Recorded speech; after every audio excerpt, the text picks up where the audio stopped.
Le prophète Ibrahim alayhi salam a dit « Je n'aime pas les choses qui disparaissent ».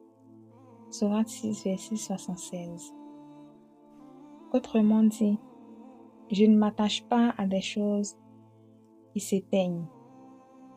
Je ne me mets pas dans le yo-yo émotionnel des faux attachements. Je ne soumets pas mon cœur aux instabilités de la dunya. Je n'ouvre pas mon cœur, ni ne place mon espoir, ni mon amour absolu dans des choses qui sont condamnées à s'évaporer. Et si cette phrase du prophète Ibrahim alayhi salam était en fait le résumé parfait de l'attitude du croyant, la posture royale du porteur d'héritage. Et si c'était cette posture qui nous manquait dans notre cheminement vers Dieu, dans notre quotidien sur cette terre? Regarde-toi en face un instant. Ta souffrance actuelle est profondément liée à la nature de tes attachements. Je le répète, ta souffrance actuelle est profondément liée à la nature de tes attachements. Elle vient de là et de nulle part ailleurs. Et si tu es honnête envers toi, je pense que tu l'as déjà compris. Tu souffres parce que tu voues un amour de type exclusif, profond, à des créatures ou à des illusions, au lieu de le dédier à Dieu. Je sais que ton vécu t'a brisé, t'a blessé, et qu'aujourd'hui, tu te débats seul, tu patauges dans tes souffrances que tu ne saurais expliquer. Tu ne sais même pas comment faire entrer Dieu dans tes blessures.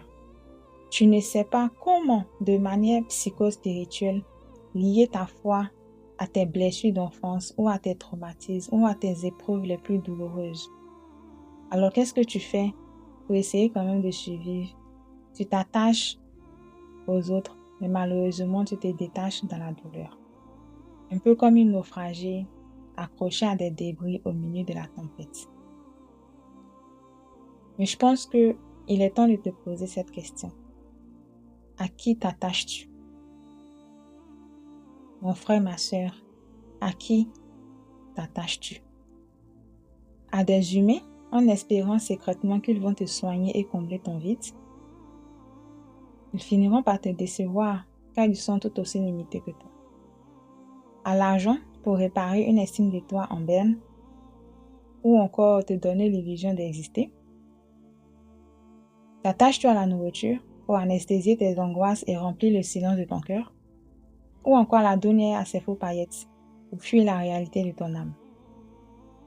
Tu sais, tu n'es pas faite pour être ballottée ainsi, de déception en déception, de dépendance en dépendance.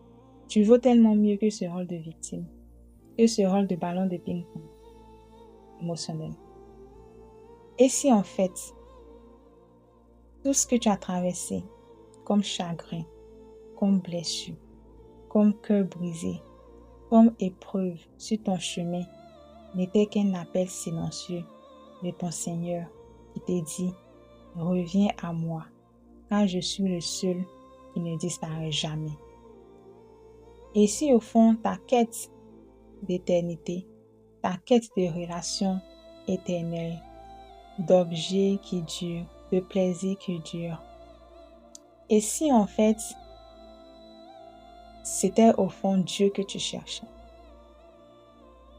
il est temps de stopper le yo-yo émotionnel, de briser tes chaînes et de réapprendre à t'attacher à Dieu qui est Al-Haq, le vrai, l'authentique, qui est celui qui est éternel. Et à Armen Institute de Coach Sakina, c'est exactement ce qu'on fait ensemble.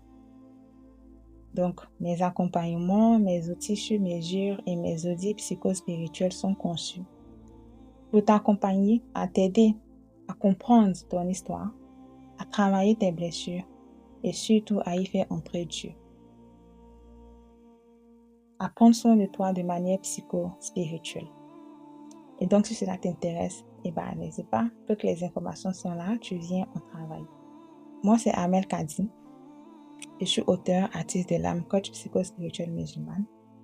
Et je travaille pour t'accompagner et t'aider à aligner ta vie et ton business avec le divin. Et comme le prophète Ibrahim alayhi salam, apprends à ne pas aimer les choses qui disparaissent.